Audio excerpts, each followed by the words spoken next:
कल एक प्रसंग चल रहा था कथा में। भगवान देवादिदेव महादेव भगवान शंकर कामाख्या पीठ पर जहां जहां पर मां आद्य शक्ति सती के शरीर के टुकड़े हुए हैं, जहां जहां शक्ति पीठ बनी है, उन शक्ति पीठों पर शिवजी भ्रमण करते करते सती सती सती जय माता दी, जय माता दी, बोलो बोलो जय। शिव सती सती कह रहे थे और हम जय माता दी कहें, क्योंकि हम मां कह सकते, सती क्यों? कामाख्या पीठ पर देवी भागवत कहती है, मां कामाख्या के उस शक्ति पीठ पर शंकर जी बैठकर उनके शरीर से एक दिव्य ज्योति निकलकर मां कामाख्या की उस पीठ से भी एक ज्योति निकलती है जो शिव ज्योति से मिलती है। शिव बैठे बाबा, कोई तुमसे पूछे कि सबसे पहली नवरात्रि कहां से प्रारंभ हुई, कौन ने करी, जवाब देना कि मेरे देव अधिदेव महादेव ने मां सती की याद में नवरात्रे 9 दिन कामाख्या पीठ पर बैठकर मां आद्य शक्ति की आराधना करी है, साधना करी है, सती का स्मरण किया, सती का स्मरण। और कौन है जिसने सती माता का स्मरण नहीं करा? ये जितनी शक्ति पीठ है, माता सती का ही तो स्थान है। कौन है मां जगत जननी का जिसने भजन नहीं करा, मां दुर्गा का स्मरण नहीं करा, मां आद्य शक्ति अंबा का स्मरण नहीं करा? कोई ऐसा देवता बता दो जिन्होंने मां शक्ति का स्मरण न करा हो। स्वयं शंकर भगवान भी मां शक्ति का स्मरण कर रहे हैं, मां देवी की आराधना कर रहे हैं, साधना कर रहे हैं। क्यों? क्योंकि शंकर भगवान 33 कोटि देवता में केवल एक देव अधिदेव महादेव ऐसे हैं जो नारी का सम्मान कैसे होना चाहिए, नारी का आदर कैसा होना चाहिए, नारी का सत्कार कैसा होना चाहिए, 33 कोटि देवता में देव अधिदेव महादेव अपनी पार्वती का आदर कर कर जनमानस को प्रेरणा देते हैं। एक स्त्री, एक नारी बच्चों को जब विद्याध्ययन कराती है तो वो सरस्वती हो जाती है। एक नारी जब पति कर्जे में लदालूम हो जाता है, उसके पास कुछ नहीं रहता, एक पत्नी अपने मायके के भी जेवर उतार कर लाकर देती है कि कर्जा चुका देना, तब वो नारी महालक्ष्मी बन जाती है।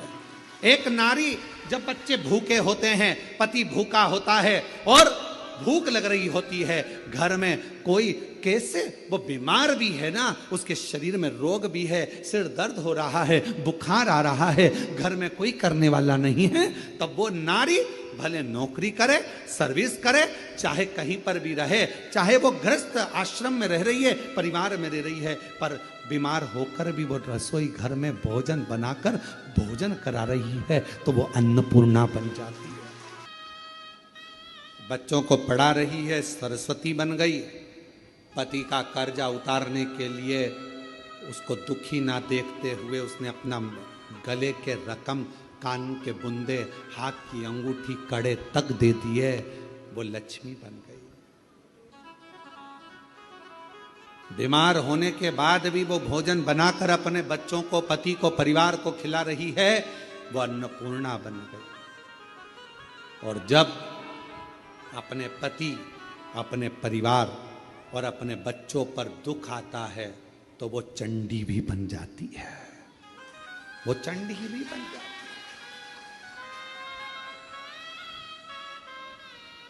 अब एक स्त्री, एक नारी तुम्हारे लिए इतना इतना कर रही है और संसार के लोग सोचे कि ये तो हमारे पांव की धूल है, तो वो नारी पांव की धूल नहीं है, वो स्त्री पांव की धूल नहीं है। ये शंकर जी समझा रहे हैं। अपनी धर्म पत्नी सती प्राण त्याग कर चली गई है, शरीर के टुकड़े हो गए हैं। कामाख्या पीठ पर मेरे शंकर भगवान उस सती माता के, मां जगत जननी के उस शक्ति पीठ पर, कामाख्या पीठ पर नवरात्रे तक, मां ने 9 दिन तक भगवान शंकर ने मां सती का स्मरण किया है, ज्योति से ज्योति को मिलाया,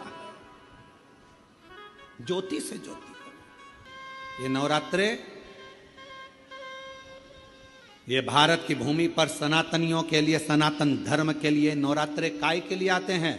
ये नवरात्रे माँ दुर्गा की आराधना करने के, साधना करने के साथ में ये नवरात्रे आते हैं अपने भीतर की आत्म ज्योति को परमात्मा की ज्योति से, माँ जगत जननी की ज्योति से, आद्य शक्ति से, भवानी से, शिव से, इस भीतर की आत्म ज्योति को उस ज्योति से मिलाने के।